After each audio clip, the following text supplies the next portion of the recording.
Istiqamah itu dari bahasa Arab, dari kata istaqama yastaqimu istiqamatan. Apa maknanya? Dari kata qama yaqumu qiyaman. Istiqamah berusaha untuk tegak berdiri, berusaha tangguh, itu arti istiqamah. Jadi istiqamah itu bukan berarti orang yang tidak pernah salah.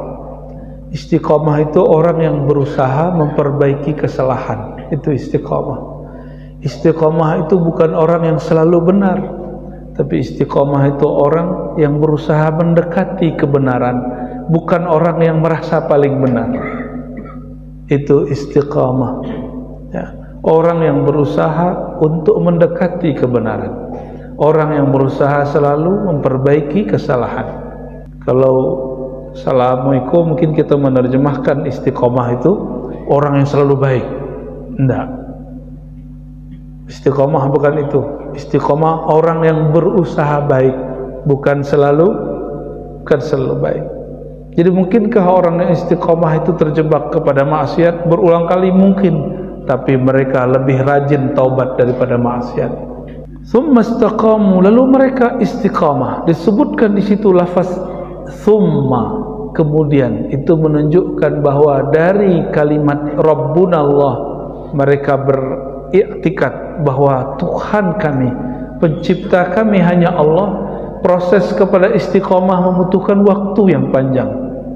Makanya dalam Al-Quran digunakan kata penghubung tsumma, atof penghubung, tapi menunjukkan jarak yang lumayan jauh. Ada proses. Jadi tsumma terjemahan aslinya kemudian. Bisa juga diartikan kemudian mereka berusaha untuk berdirian teguh. Fala khaufun alaihim wala hum yahzanun. Maka tidaklah ada khauf, ada kegelisahan. Khauf itu gelisah.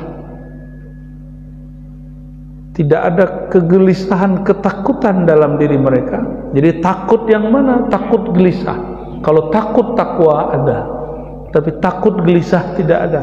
Itu beda makna takwa dengan khauf. Kalau khauf takut gelisah, takut yang membuat kita gelisah. Tapi kalau takwa takut yang membuat tenang. Khauf itu adanya di pikiran.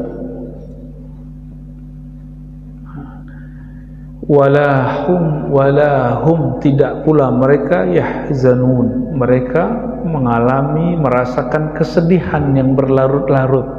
Yahzanun itu fi'il mudhari', selalu, sedang dan selalu. Mereka kalau sedih, udah sedih sekali, tapi tidak berlarut-larut, tidak berulang-ulang.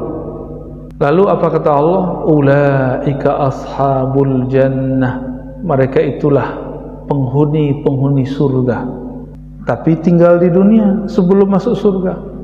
Jadi kalau ingin melihat ahli surga di dunia, ciri-cirinya hanya dua. Mereka mengatakan Rabbuna Allah, lalu mereka istiqamah. Ulaika ashabul jannah, merekalah ahli surga, penghuni surga yang hari ini masih ada di dunia. Khalidina fiha, mereka nanti kekal. Apa perbedaan baqa dengan khalid?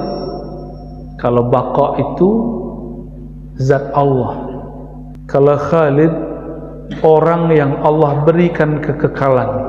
Itu beda baqa dengan khalid. Cuma dalam terjemahan Indonesia hampir sama, mereka kekal di dalamnya. Khalidina fiha, mereka kekal di dalam surga, jazaan, sebagai balasan bima kanu ya'malun, terhadap apa yang mereka telah lakukan, sedang lakukannya. Kanu adalah mereka, ya'malun dahulu lakukan. Bapak Ibu yang bukan Allah, ayat ini sedang ingin menjelaskan tentang ciri-ciri orang-orang yang hatinya selamat. Fala khaufun alaihim, apabila kita menyimpan sesuatu yang buruk di rumah, Bapak Ibu nyimpan narkoba di rumah, pasti gelisah.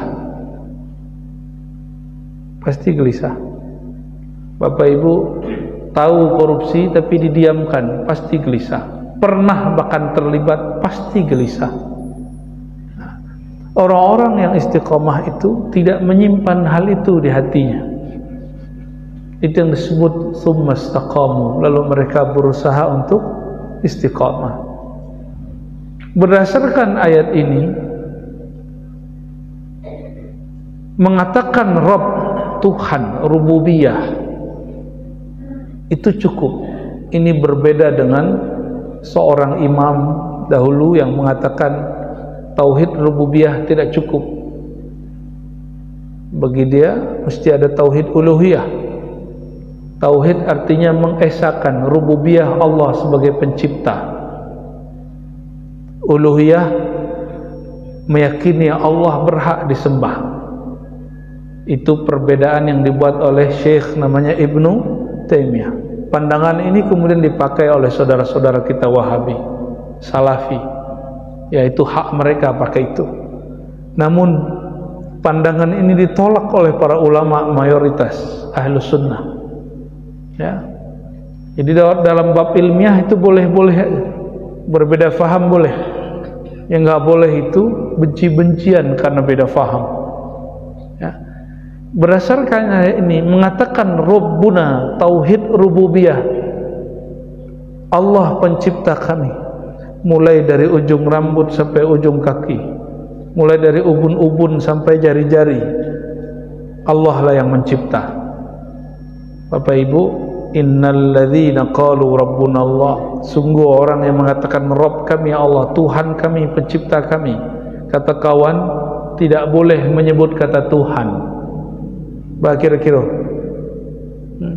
sebut saja Rabb. Kira-kira tidak boleh menyebut kata Tuhan. Kiranya kawan baru pulang dari pesantren atau kampus di luar sana, kurang kursus bahasa Indonesia, sehingga mempersoalkan terjemahan Rabb menjadi Tuhan. Jadi kata Tuhan itu disepakati oleh para ulama boleh dipakai untuk menerjemahkan kata Rabb dan kata ilah.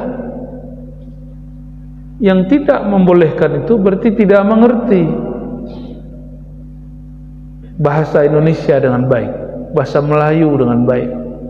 Ya, jadi kita clearkan bahwa boleh menyebut kata Tuhan, tapi kalau zikir tetap Allah, tetap subhanallah, jangan diganti dengan kata Tuhan. Nanti berganti Tuhan, Tuhan, Tuhan, jadi hantu-hantu nanti ya.